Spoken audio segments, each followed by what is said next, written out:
empowering, inspirational, motivational powerhouses. And of course, when I think of all those words, who do I think of? And so please help me welcome my first guest, Marian Schulze. Thank you so much, Marian, for being here today. Thank you for having me. What an honor to be first. Oh my gosh, yes, of course. You know, I think of just our friendship. I think of your stories, and I am so inspired and in awe of your presence. And so the feeling is quite mutual, I assure you. Oh, thank you so much. Thank you, Marian.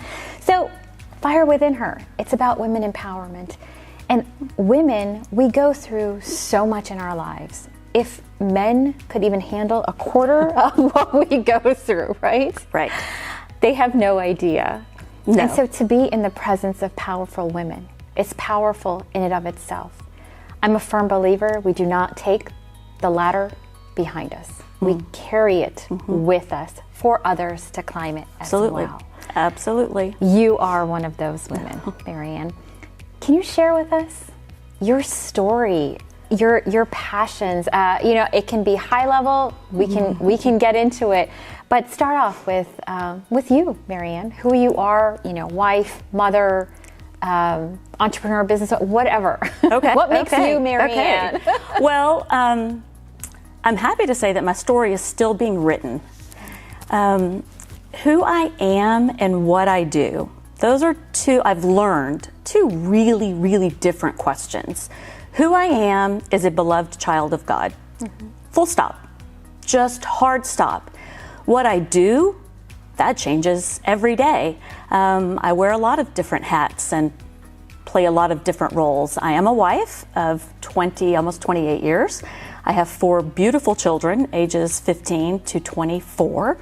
And I am a community volunteer, whether that means civic and city roles, or I do a lot with PTA and my kids' schools, and I am the founder of Frisco Fastpacs, which is a nonprofit here in Frisco that feeds food insecure children on free and reduced lunch every single week.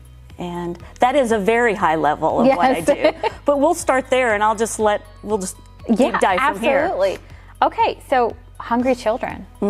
You created or founded a nonprofit. First of all, for people that are watching, you may not even realize that we have hungry children living here in Frisco, or generally in North Texas. When you think of North Texas, you think it's a pretty affluent communities. That's how Google describes Frisco, as an affluent suburb of Dallas. Wow, okay. I had no idea about that. The season of Lent.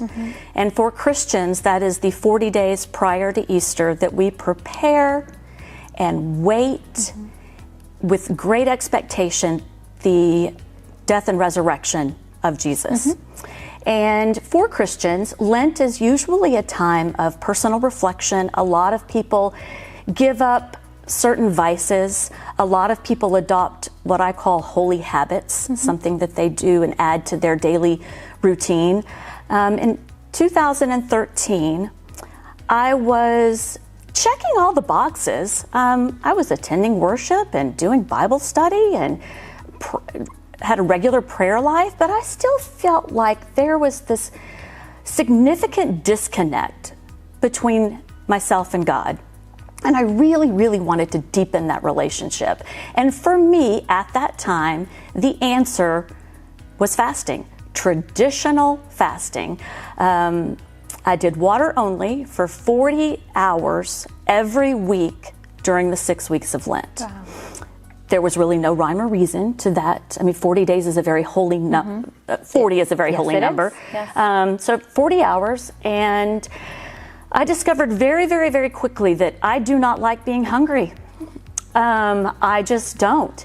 And as the weeks progressed, I found that it was harder and harder to endure. The closer I got to the end of the 40 hours, the more foggy and even confused and lethargic and irritable and agitated I became. And I began to wonder what people, and especially children, who suffered hunger by no choice or fault of their own, how they were enduring and how they were managing that. And it became a very, very heavy question that I needed an answer to. I discovered that there was a really big problem in our own backyard. There were about 40,000 students in Frisco ISD at that time. We're well over 65,000 now. And 12% of those kids were on free and reduced lunch. And we did not have a weekend backpack meal program. So for many of those students, they were leaving on Friday afternoon after having their breakfast and lunch at school. And many of them started the weekend having no idea when, where, or what their next meal was going to be until they went back to school on Monday morning. And Sadaf, that was just not okay with me. And it wasn't okay with a lot of my friends and neighbors. And Lent and Easter in 2013 had come and gone, and I was still really grappling with how to tackle this problem. And I set up shop in my living room, and people would donate non-perishable foods all summer long to designated porches all over the community. And we brought all that food together in August of 2013 and packed about 35 bags and delivered to one school. And at that time, a movement and a mission was born. And over the last 8 years, we have delivered food to every single campus in Frisco ISD. And pre-COVID, we were delivering 1,200 to 1,200 students each and every week. Wow. It's amazing. I'm a big believer in Maya Angelou's quote, "When you know better, you do better." Yeah. I didn't know. I didn't know that Frisco had the hunger problem that it continues to have. We hide our poverty in Frisco very, very well. And I didn't know that there was no service available for these kids. And it's been the most difficult and the most rewarding experience, that and motherhood. Difficult and rewarding at the same time. Yeah. I'm a believer that things can be, I like the word and. Yeah, and it shapes you into who you are today. It has shaped me into who I am today. Frisco Fastpacs has, it is on the forefront of everyone's minds. First of all, when people realize that it exists, right? First, you have to understand that there's children that are hungry here that exist. Right. So what you created is an outstanding organization. It's a phenomenal organization. And may God bless you and preserve you for what you've created and everyone else that has latched on to that mission. And there's a whole big group of people, literally hundreds, that make what we do possible every week. Absolutely.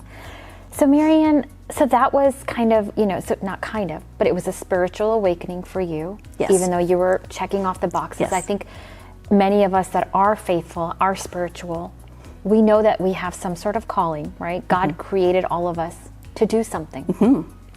So did you feel like this is it? I did it? What was next? I'm still answering that question. That's a great question. I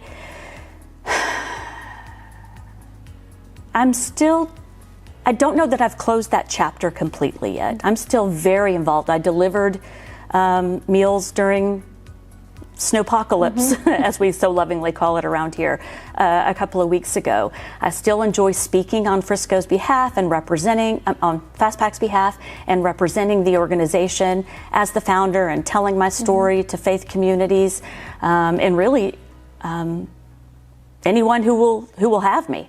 And I am transitioning. I do realize that Fastpacs I always refer to as my fifth child. I have launched Fastpacs out into the world, and I've turned it over to new leadership. I said at the beginning that I accidentally created this nonprofit. That is really not what I set out to do. I set out to just feed kids. But I have launched Fastpacs into new, extremely capable and extremely passionate hands. I've also lost two launched 2 of my own children out into the world, and I'm about to launch number 3 here in a few months. And then I have a 4th who will be leaving in about 3 years, and I'm looking ahead to what the next chapter holds for me, what the next season holds. And I don't know yet. I don't want to wake up when number 4, yes, I have so many children, I refer to them by numbers. When number 4 flies the nest, I don't want to wake up that fall and say, now what? So it is something I'm actively working on, trying to figure out what the next chapter looks like. I think it's good for humans to continually evolve, right? Oh, yes. We definitely grow and become better. So, Marian, during your life, there was something that had happened, and it really impacted you. I was hoping you would share with the viewers just kind of that time in your life. Yeah, so it was in 2015. My oldest was graduating and leaving home. Not everyone is meant for college as the next step, but for my oldest, that was for him, and he was leaving. We were in the throes of building Fastpacs. It took off so much quicker than I could have possibly imagined. Not just the need, but also the people stepping up to the need. So, you know, as many children as I had who were hungry, I had volunteers that wanted to help and step in, and it was overwhelming. And the anxiety of managing, you don't know what you don't know. And what I have learned is, instead of taking an hour to train you to take a role within Fastpacs, I continued to do it myself over and over and over again. And that was the case with every single role within the organization. I was also in deep, deep grief over my oldest leaving. That was extremely difficult for me. So the anxiety of this new organization and the grief and sadness I felt with my oldest leaving led to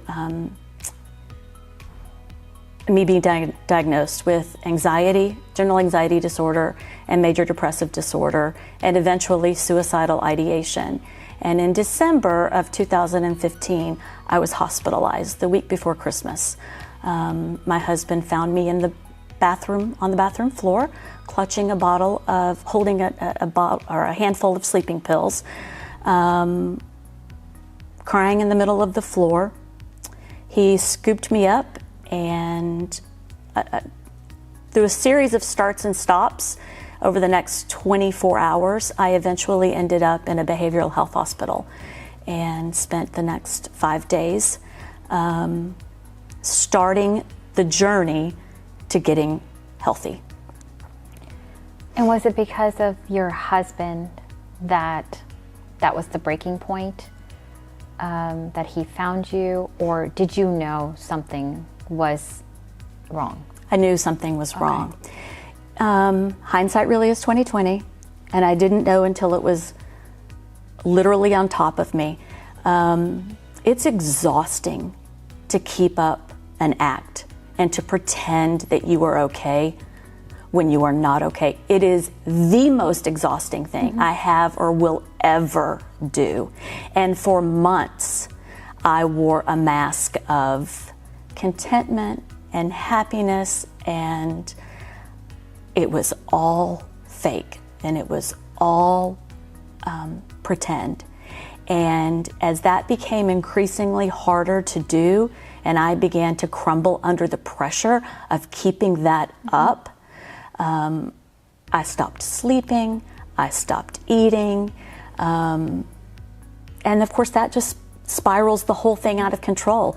Lack of sleep increases your depressive and anxiety tendencies exponentially, and that's where I found myself.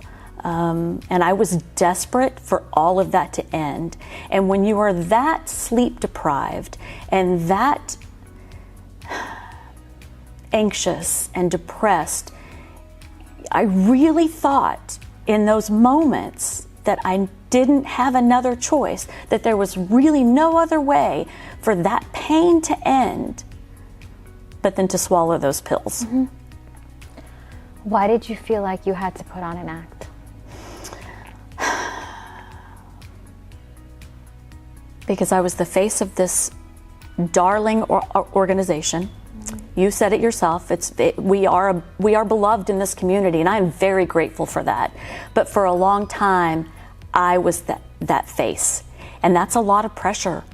Yeah. That's a lot of pressure. Mm-hmm. And when things went wrong, and of course things went wrong, deliveries were missed, and volunteers didn't show, and things happen, mm-hmm. and I took it all personally. I saw them as my failures, and it took a great toll. Marian, there are so many women that can probably relate to your story. Not necessarily about creating a nonprofit, but about the pressures, mm-hmm. the pressures of life. Sure. And having to, and we'll be back right after this break.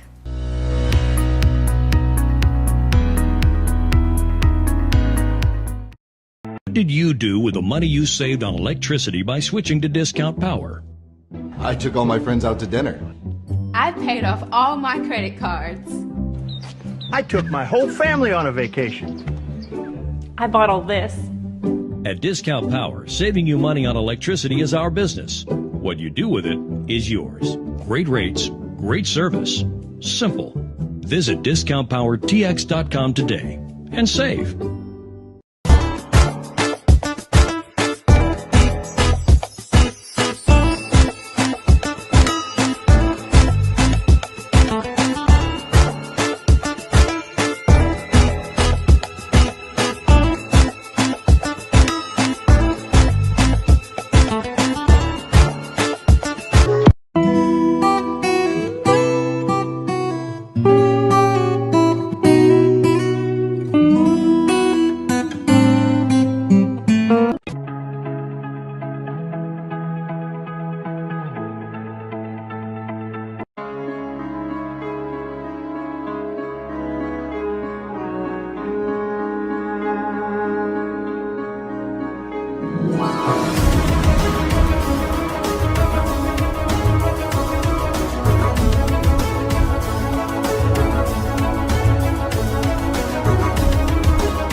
Hi, I'm Dr. Sonia Reddy. We're a full-service practice focused on dental implants, cosmetic veneers, sleep apnea, and braces.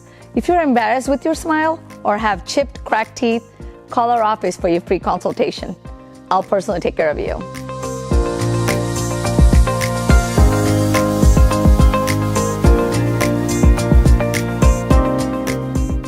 For all your real estate, commercial or residential needs, contact Hassan Sumbro at kw.com or call 972-333-4801.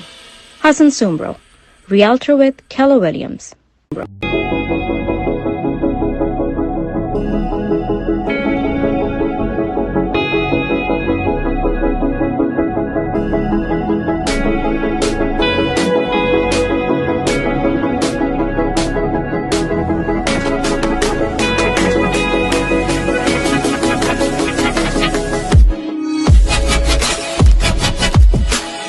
Glow and Grow with Cheese, a digital recreational platform for homemakers. Follow Glow and Grow on Facebook, Instagram, and YouTube because we all could use a little reminder of how awesome we are. Marian Mill Supply deals in casters and wheels since last 52 years. For more information, contact 9232431374, 9232421821, or you can visit our website www.mmscasters.com.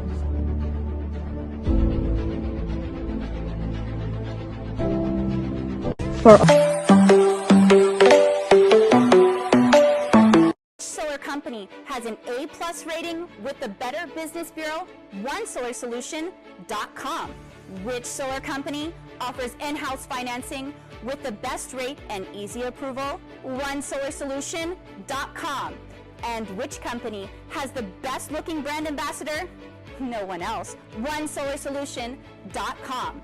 Look, I know you want solar, and everybody does, but you might think it's expensive. If we can't match your electric bill with our in-house financing, we'll cut you a check or gift card for $25 just for the try. Go to OneSolarSolution.com today.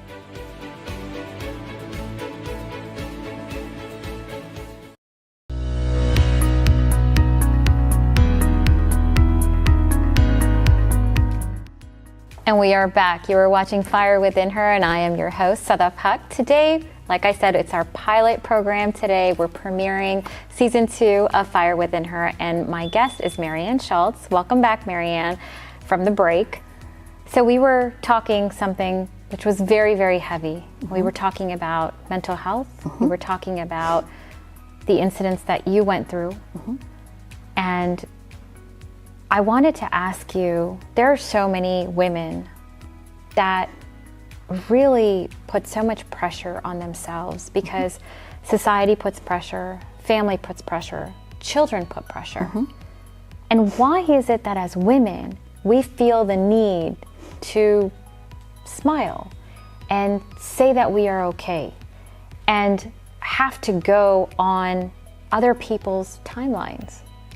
You mentioned to me the ball of yarn, mm-hmm. right? Mm-hmm. Mm-hmm. And so, can you talk about that? Like, I mean, yes, you put that pressure on yourself, mm-hmm.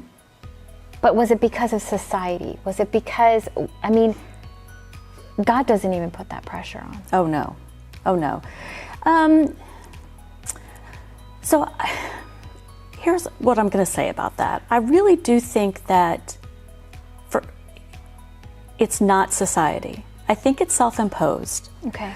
I do think it was pressure I was putting on myself based on a false narrative I was telling myself about what people expected of me. I don't know if that was true at one time. I do believe we're making small strides as women in being more authentic in the way we show up in our relationships. We have a long way to go. But that's one of the reasons I talk so openly about this, and one of the reasons I share my story is because it's so prevalent and it's not being talked about. No. And not talking about it is the number one barrier to getting help and getting better. My best friend is a licensed professional counselor, and she had no idea. Wow. She couldn't detect. No. And she's really, really good at what she does. Wow. But I was really, really so much better at hiding it. Wow, yes. Mm-hmm. So when she found out? She was the first person my husband called. Okay. She showed up at my door She walked into my house. She walked into my bedroom. She crawled right into bed with me and held me, and it took hours for her and my husband to convince me to seek help and to go to an inpatient facility. She knows that I would never go to a place that she did not approve of. So she spent hours on the phone researching and looking for a place that had room that met her approval. So she was very, very, very instrumental in helping. Not everyone has a friend who is a therapist, but I have great resources to local organizations and places to get help that maybe we can link to your show. Absolutely. And we can talk.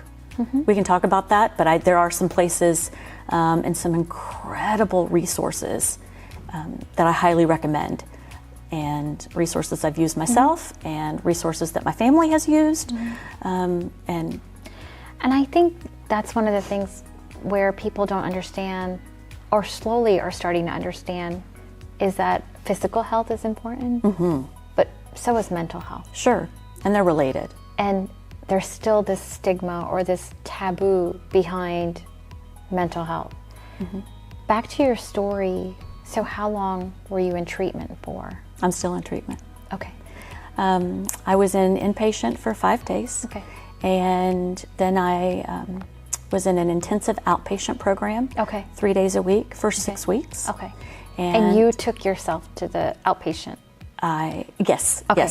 Like you were okay with getting the treatment at that point? And yes. Okay. It was intensive. It was all day for 3 days a week. And it was a very regimented curriculum that I found great comfort in. It was very, very beneficial for me. Okay. And it's usually a requirement as part of the step down process out of an inpatient facility. And I still am in therapy, biweekly therapy. Okay. And that's based on doctor's recommendation or, And I take medication. Okay. Which is something else we don't talk a lot about. No, we don't. But you mentioned the ball earlier, the ball of yarn, and we were having a conversation backstage about grief and what grief looks like and feels like. And grief is something that we also don't talk a lot about. We think about grief as a loss of a person, but grief is just loss, period. Yeah. Grief is loss of a dream, of a job, of a relationship, of a person, a hope. It's just loss. Yeah. And it's not linear. It looks like a ball of yarn, all jumbled and tangled, and it's a process. Not everyone's grief process looks the same. Yeah. And I'm also a really big believer that the pain associated with grief cannot be numbed. It cannot be avoided, and it cannot be wasted. That is why I share this story, because I do not want to waste that pain. I do not want to waste that pain. And I tried for all of those many months leading up to my hospitalization to numb. And numbing looks really different. Numbing can look like this on your phone with social media as you scroll. Numbing can look like shopping. Numbing can look like alcohol abuse or abuse of food or a myriad of other things. But you can't numb that pain away. And we don't talk about that enough either. We want so bad in this society to minimize suffering and to control suffering. And if you could ask me, well, what is something that eases the pain? And I'm going to tell you, let it burn to the ground. Just let it burn through you. There's just no way around it. You just have to walk through the fire, and it's hard. It's so hard. But I'm going to post this. I've got something on my social media that's going up soon that's just a graphic that says stop scrolling and deal with your emotions. Yeah, and it's true. And you know, to get to that point, to say, I don't feel good. Please, you know, help me. And to have that support system is really important. Yes. Marian, can you share with our viewers, you know, and we'll link it as well, but you said that there are resources that are out there. Yes. And the reason why I say that is because I still remember about 5 years ago being in company of it, and it was a ladies' lunch, and it was about 20 women, and one woman got up there and she shared her story, and it was about anxiety. Marianne, probably about 18 out of those 20, including myself, had stories. Of course. Oh, of course. And so this is more common than we think. It's more common to have it. Yes. Exactly. And to, you know, for women that are out there suppressing it, don't. And so we'll definitely link up those resources at the end of the show. So having lived through that, still going through therapy for that, and being okay with all of it, right? And talking about it and normalizing it. Right. And I feel like as a society, we are headed in that direction. And this year with the pandemic, it has definitely highlighted a lot of mental health concerns for a lot of people. Yes. And so we think of, you know, I mean, I can say this to you as a person of faith, but we do think of, you know, as cliche as it sounds, but the silver lining in every trial and tribulation that happens, right? And so that's one of the things that I have heard is how there are so many more mental health resources that have come out of this year. Oh, right. Than there were before. Right. So women empowerment, right? And so obviously throughout your life's journey, you must have had women that have empowered you. And it doesn't have to be just women that have empowered you. You know, you can talk, I mean, I can say my father is the one who empowered me more so than, you know, probably a lot of people in my life. Who are those people in your life that have empowered you and made you who you are today?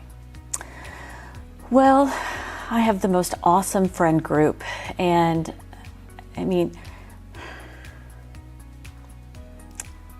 cheerleading your friends, and it is just, there's nothing like it. There's nothing like being an encourager for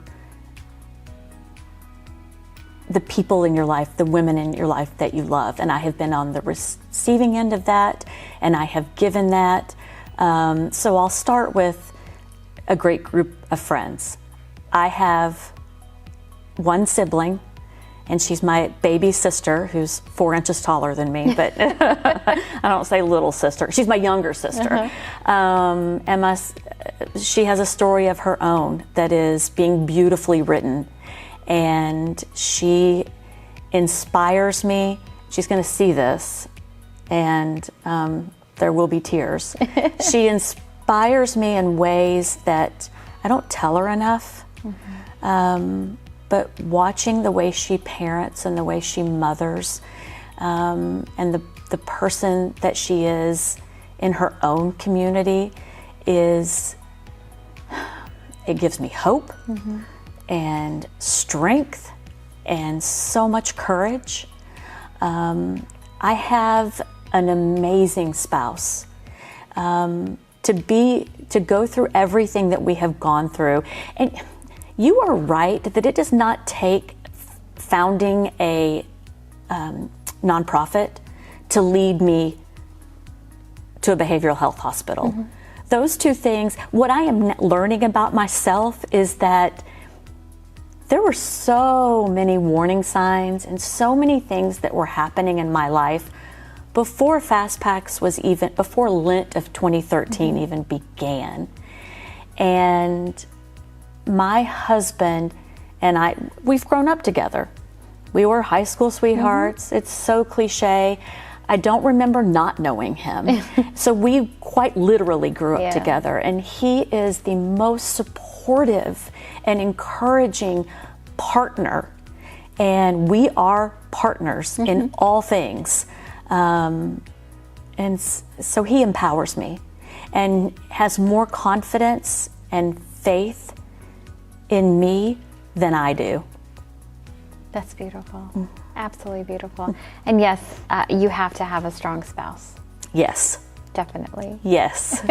You do. You know exactly. I know exactly what you mean. What that means. Yes. And how critical it is. It is. Absolutely. Yes. Marianne, your story all around is phenomenal. And I'm so excited that it's still being written. Me too. And I'm glad I to be in your presence, to know you. And I hope you all enjoyed Marianne's story as well. Just remember that there are resources out there if you are going through some sort of crisis in your life. And the other thing that you mentioned was Frisco Fastpacs. Know that there are resources out there for children that are hungry. So Marianne, with your wealth of knowledge and your empowerment, what is one word of advice that you can give to our viewers? Show up. Show up for yourself first. And show up for everyone else second, but just show up. The person you should be most worried about disappointing is yourself. And if you are showing up for yourself first, you'll have plenty left over to give to the people in your life who matter. Thank you, Marianne. And that's Thank important. you. We often forget about ourselves. Yes. Yes, we do. Thank you so much for joining me today. Thank you. It was just an honor to be here, and to be here first was just yes, of course, amazing. Of course. And I'm so excited for you, friend. Thank This you. is Thank you. Phenomenal. Thank you so much. That was Fire Within Her, Season 2, Episode 1, our pilot show. Thank you so much for joining. Until next time.